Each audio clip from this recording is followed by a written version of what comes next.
friends, we're back. It's your favorite podcast of the week. It's Location Weekly, episode 594. And we are recording on November the 7th. And as you can see, if you're watching the video, Aubriana is back. Hi, Aubriana. How are you? I missed What's happening? you. How's it going? Pretty good. Pretty good. Yeah, thankfully Carson was able to sub in for the last couple of weeks, and we had Retail Loco in there. We missed you in person, but how you been? I've been good. I was missing all of you guys, but I did get to catch some of it on the live stream, which was amazing.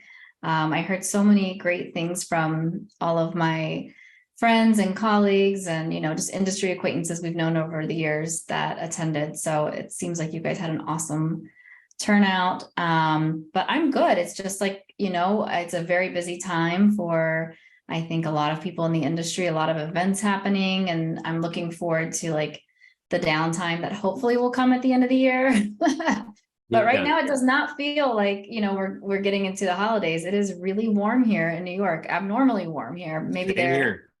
Yeah, same in Toronto. It's been they broke the record on we broke the record on Saturday. It was 25 Celsius. So, wow. Crazy. Yeah. Anyhow, that all being said, and we baseball is done. We have World Series champions now. So you don't have to hear us talk about it anymore. That's it. Yeah, we're done. We're done. We'll switch to basketball now, and all's good. Yeah. Okay. We have a good show for you. 4 stories as per our normal format, and Ariana is going to kick us off. So let's do it. All right. Well, let's start off with a CPG brand, Mars. Yes, the candy bar company, have some gum as well.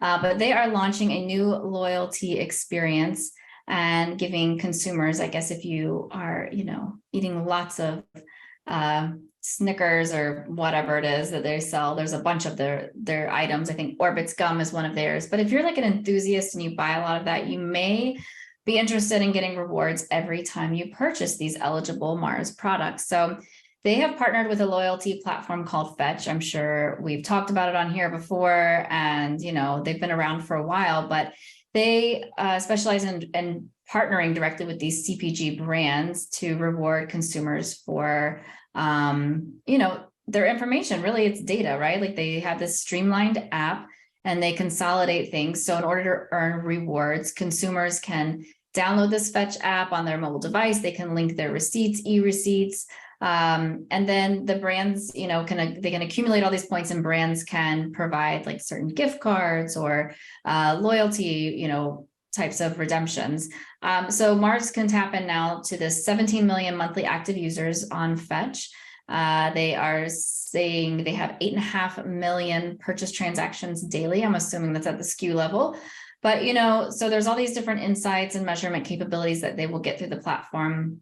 And there's been some other notable brands, like Unilever, L'Oreal, Kimberly-Clark, PepsiCo, and many more that have partnered with this platform. So, I think for me, this is a tough sell because there's always a third party that's involved. And we've seen some other brands that have taken different routes to capturing consumer data, like Doritos or some of these other through these, experiential, Snapchat environments or other things like that. But really, there's just not, I think this to me highlights that there is not a direct way for these CPG brands to collect this type of data and information. And it's really kind of gatekept by a lot of the retailers. So you think of like the Kroger and their precision insights and all of the data that they have, or, the other supermarkets chains that are very large around, North America. So I think it's like really difficult. But, it also made me think there's an opportunity here. So I think there's an opportunity in this market. What Fetch is doing is exciting and interesting. For me as a consumer, it seems like an extra step and a little bit of friction from I would say like a consumer flow user experience standpoint, that I have to take an extra step, upload my receipt or take a picture of my receipt or whatever it may be. Whereas I would say if you're shopping with a loyalty card, if I wanted to give access to my loyalty, let's say for what I shop for at Target, some of my favorite brands, I think that's a great opportunity for companies like Fetch and, even these CPG brands to explore. So again, just highlighting that data is changing. that first party data is becoming more and more valuable. I think brands are trying to figure out, how do we get in on this now? And how do we collect more of it? How do we understand what's happening in the market with our goods and who's consuming them? And in order to get better, right, and remain relevant. So not really anything super crazy or exciting, but I think it's just one of those resounding things we talk about a lot here. Thoughts? Yeah, I mean, I think brands are like you say. I mean, they're looking for new ways to get access to this kind of data and consumer insights. I think it speaks to the other trend that we've been talking about on the show, which is a lot of the retailers are opening up their data in their own media networks and becoming media companies and selling ad space, within their stores essentially to brands that are in there. We've talked about CVS doing that. 7-Eleven's doing that now. And others.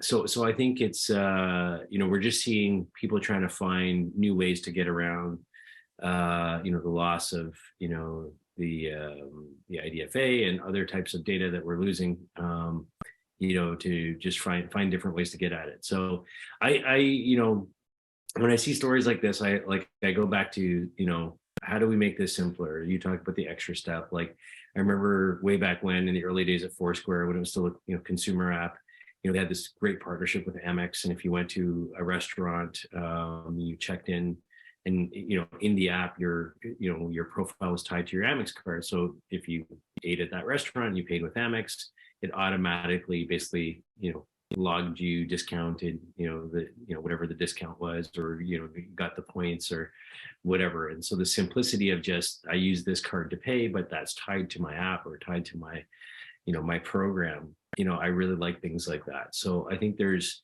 definitely insights that can be gleaned here, but, still a lot of, opportunity to kind of, get added in different ways like that. So, yeah. All right.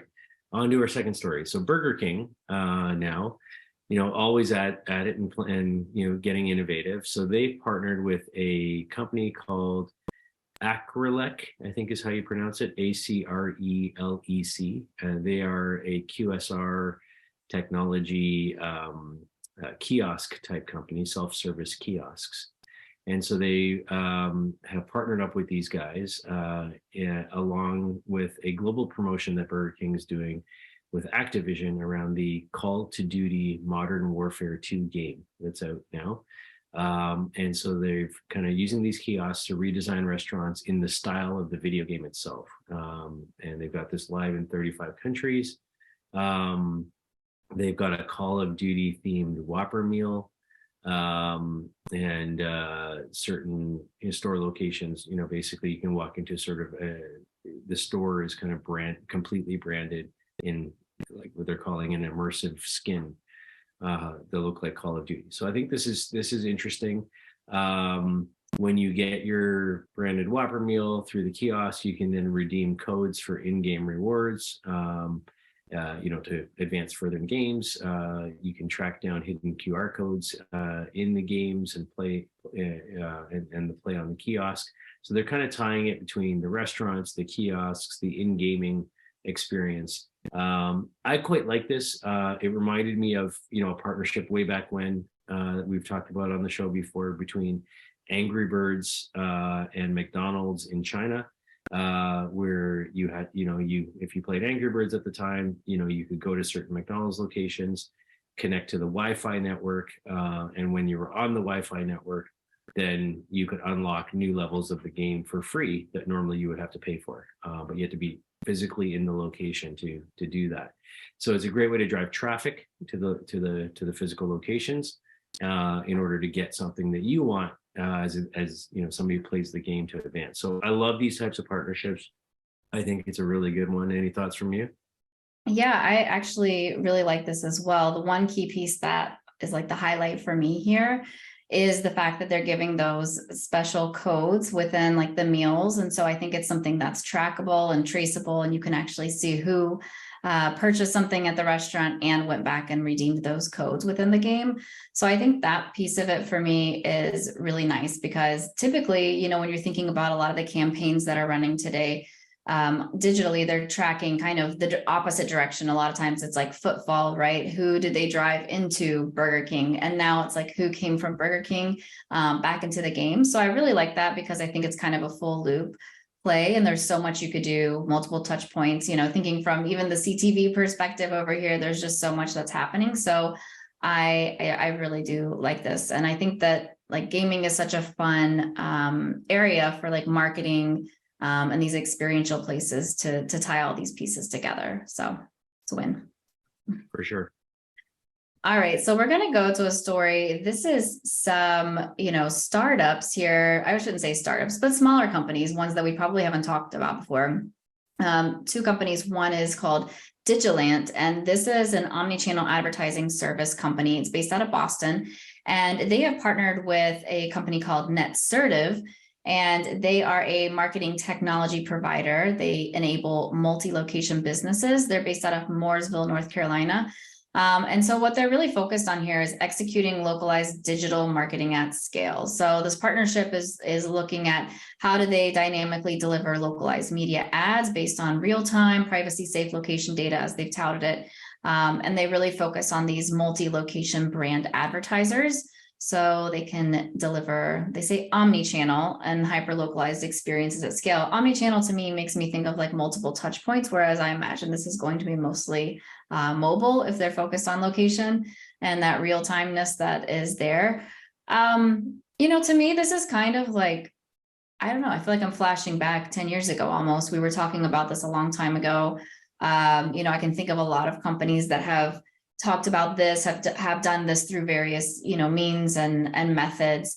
And I do think there is a, there's still a need for this very relevant, hyper local advertising, but I think that the engagement points that lead up to it are actually what's more impactful, because we're looking at how many times does it take, or how many times, like what's the frequency to see a specific ad to drive a specific action. So I think those last touch points are not necessarily the most important ones. And I believe that a lot of times when they're on that little screen, it's far less impactful a lot of times. Like we want to have that engagement probably on an ongoing basis to drive them out of the home or, into the real world where they end up. But to me, this is kind of a moot point at this time where we are. Like by the time you've gotten somewhere, you've already decided what you're buying and where you're going. And so I think this last touch piece perhaps falls a little flat and old. I don't know. Yeah, I'm not going to totally disagree with you. I think that for me now, when I hear technology companies talk about, hyper personalization and personalization in general, I'm kind of like not very excited, because in the early days, of the LBMA, we had companies pushing messages in stores and using beacons and doing this and doing that, as people went by, and it's kind of shifted, right? And I think it's shifted now to a point where it's personalized sort of, but it's really more about targeting cohorts and audiences, than it is the individual, right? Now, those cohorts and audiences are made up of people who have exhibited certain behavior or to the point of this story, they're talking about personalizing based on weather or location or other things like that. And yes, absolutely. But I think rather than at an individual level, I think, with where we are in the privacy climate that we're in right now and GDPR in Europe and other things, I was on a call this morning with an agency in Austria, and we were talking about, how do we take the data and put it together in a way that is, building a persona and targeting a persona as opposed to an individual, right? And I think as technology companies, we need to all sort of be leaning that way, I think, at this point, in order to sort of make sure that we're not running afoul of the rules, and sort of the new legislation that's coming into place. So, nothing wrong with what they're doing. I think it's good, but I think it may be limiting, given the sort of legislative climate that we're walking into right now. Yeah, absolutely. All right. Final story, Neiman Marcus is getting into the holiday season already. with Black Friday and Christmas and Thanksgiving, all those things happening. So they've got their holiday, sort of gift guide thing that they do every year, and they've created a campaign called Make the Moment. And essentially, Make the Moment is they've tapped all these like professional photographers, well-known photographers, to capture the spirit of the season. And they've created all these shots around New York and surrounding areas. And they've got this thing called Live Your Luxury. So basically, they've created these packages like this Christmas kind of wish book, if you will. And like their annual catalog that comes out, and you can scan a QR code to access a special AR filter that lets you then insert personal images on top of Polaroids, that are featured in the book, so you can kind of send these out and have your greeting kind of virtual greeting cards and these kinds of things. So I think this is interesting that they're kind of they're not the first by any means, but like taking their sort of holiday catalog, if you will, and then layering in QR driven augmented reality filters on top of that, I think is good given the climate that we're in right now with Meta and all of that. I think obviously a lot of this stuff in terms of the experiences that are available, what they call their fantasy gift list or whatever, are well out of the reach for most people. They've got things like you can a weekend in Napa for $175,000, or a basketball matchup one-on-one with Scottie Pippen and his son, or things like that for $300,000+. So they're catering to a certain audience when they're talking about things like that.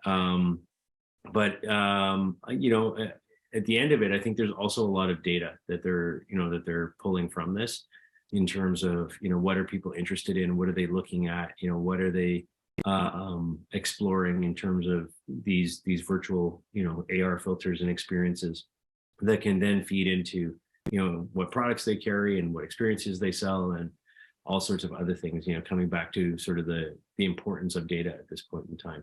Any thoughts from you?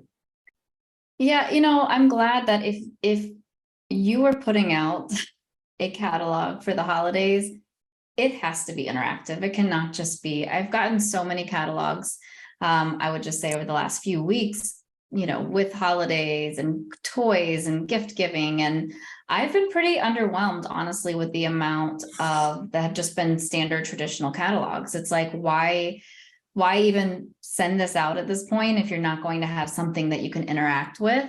Right. And it's interesting. I recently was able to catch up with a friend of mine, Marianne, who actually is CMO of Scanby. And if you don't know who they are a very large QR company. They've been working with for probably 10 plus years, but, working with a lot of the industry's CPG brands. And we were just talking about kind of how, the pandemic, despite it being a terrible thing, was obviously great for their business because of how so many people have shifted and how we interact and how we want to scan everything and see everything on our phones and look at it.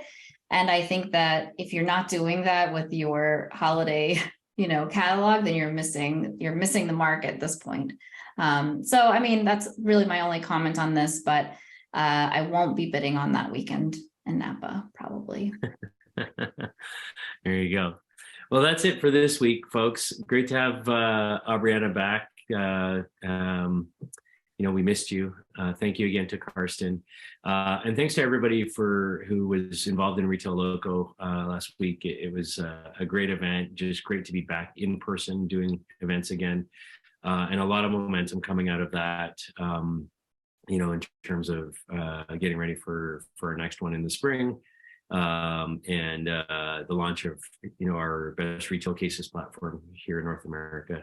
So we're really happy about all of that, and we're going to be bringing some of those case studies into the podcast show in the next little while as well. So you'll get that pumped in to you as time goes on here. So thank you everybody for listening and watching. It's been episode 594 of Location Weekly. Please reach out if you have story ideas or feedback for us. We'd love to hear about it, and have a great week. Take care. Bye. Bye.